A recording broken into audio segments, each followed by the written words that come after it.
नमस्ते आप सभी को। मैं रीना ढिल्लों एक बार फिर से स्वागत करती हूँ आपका अपने यूट्यूब चैनल हिंदी विषय श्रृंखला में। तो भैया आज हम पढ़ने वाले हैं आधुनिक शिक्षा प्रणाली का क्रमागत विकास, कि किस प्रकार से जो आधुनिक शिक्षा प्रणाली है उसका क्रमानुसार विकास हुआ। पहले कौन सा विश्वविद्यालय खुला, फिर कौन सा, इस प्रकार से। भारत में उच्च शिक्षा का इतिहास काफी पुराना है, आपको मैं पहले बता चुकी हूँ, ईसा पूर्व से ही है। अब बात करते हैं हम जो अस्तित्व में आया मुख्य रूप से। लॉर्ड मैकाले की सिफारिश से 1857 में कलकत्ता, मुंबई, मद्रास विश्वविद्यालय की स्थापना तत्कालीन लंदन विश्वविद्यालय के नमूने पर हुई थी। कलकत्ता में, मुंबई में, मद्रास में। तो यहाँ इन तीनों में एक साथ 1857 में विश्वविद्यालय की स्थापना की गई थी, जो लंदन में था उसके अनुसार। फिर 1920 में अलीगढ़, पहले आएगा हमारा 1913 वाला चार्टर अधिनियम, जो ईसाई मिशनरियों द्वारा खोला गया था, क्योंकि वो भी अपने धर्म का प्रचार प्रसार करने आए थे भारत में, और उन्होंने बहुत सारे ईसाई स्कूल खोले ताकि बच्चे वहां से शिक्षा ग्रहण कर सके, उनके धर्म को अपना सके।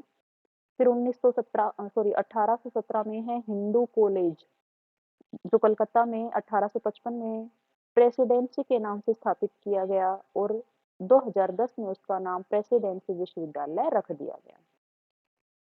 उसके बाद है 1918 में उस्मानिया विश्वविद्यालय हैदराबाद के निजाम ने खोला था, और 1920 में अलीगढ़ मुस्लिम विश्वविद्यालय सर सैयद अहमद खान ने खोला था।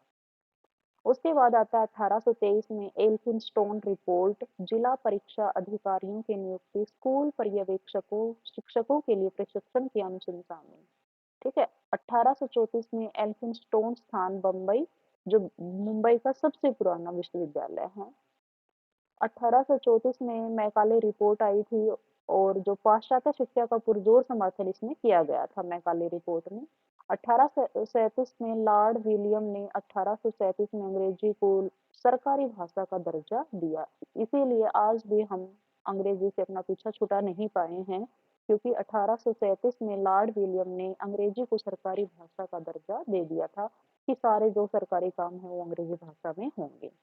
फिर आता है 1854 में वुड डिस्पैच, अंग्रेजी शिक्षा का मैग्ना कार्ट जिसको कहा जाता है। यह चार्ल्स वुड के नाम पर इसको रखा गया था। उच्च शिक्षा अंग्रेजी निचले स्तर की मातृभाषा हो सकती है। ठीक है। जो प्राथमिक शिक्षा है वो मातृभाषा में, और उच्च शिक्षा अंग्रेजी में होनी चाहिए। फिर आता है 1882 या 83 में हंटर आयोग, ये भी बहुत ज्यादा इम्पोर्टेंट है, कई बार पूछा जाता है। तो ये 82 से 83, 82 83 कोई भी सन आ जाए आप उसमें कर सकते हैं इसको। कॉलेजों का संबंध विश्वविद्यालय से जोड़ा जाए, और महिला शिक्षा पर बल दिया जाए। तो अंग्रेज जब थे तो ये ऐसा नहीं था कि महिलाओं को पढ़ने से मना कर रखा था, उनको पढ़ाने के लिए बहुत ज्यादा नियम बनाए गए थे कि उनको पढ़ाना चाहिए, मुहिम चलाई गई, पर वो कारगर सिद्ध नहीं हो पाई।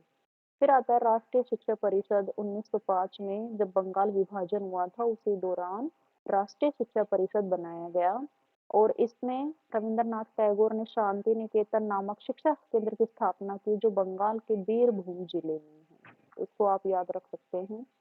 1913 में शैक्षिक नीति पर संकल्प लिया गया, प्रत्येक प्रांत के लिए एक विश्वविद्यालय हो। भारत में जितने भी प्रांत हैं उन सब में एक एक विश्वविद्यालय होना अनिवार्य है, ये 1913 में संकल्प लिया गया। 1917 में कलकत्ता विश्वविद्यालय आयोग लागू किया गया, और इसी के अंतर्गत सैडलर आयोग नियुक्त किया गया। केंद्रीय शिक्षा सलाहकार बोर्ड CABE, कैब जिसको हम बोलते हैं, उसकी स्थापना 1920 में की थी, और 3 साल बाद 1923 में ये बंद हो गई थी, लेकिन आगे चलकर ये दोबारा शुरू हुई है। फिर आता है 1919 में भारत सरकार अधिनियम, शिक्षा प्रणाली में केंद्रीय सरकार के नियंत्रण को कम करना, और जो राज्य सरकार है उसके नियंत्रण को अधिक महत्व देना। 1929 में हर्टोग समिति लागू की गई, कि शिक्षा की गुणवत्ता में सुधार किया जाए, और जो CABE केंद्रीय शिक्षा सलाहकार बोर्ड समाप्त हो गया था 1923 में, उसकी गुणवत्ता में सुधार हो, और उसको 1935 में दोबारा स्थापित किया गया। तो इस वीडियो में मैं केवल इतना ही करवाऊंगी, आगे जो बच गए हैं वो मेरे नेक्स्ट वीडियो में आपको मिल जाएंगे। तो थोड़ी बहुत भी यदि आपको यहाँ से अच्छी जानकारी मिल रही है तो आप मेरे चैनल को सब्सक्राइब कर सकते हैं, वीडियो को लाइक कर सकते हैं। धन्यवाद।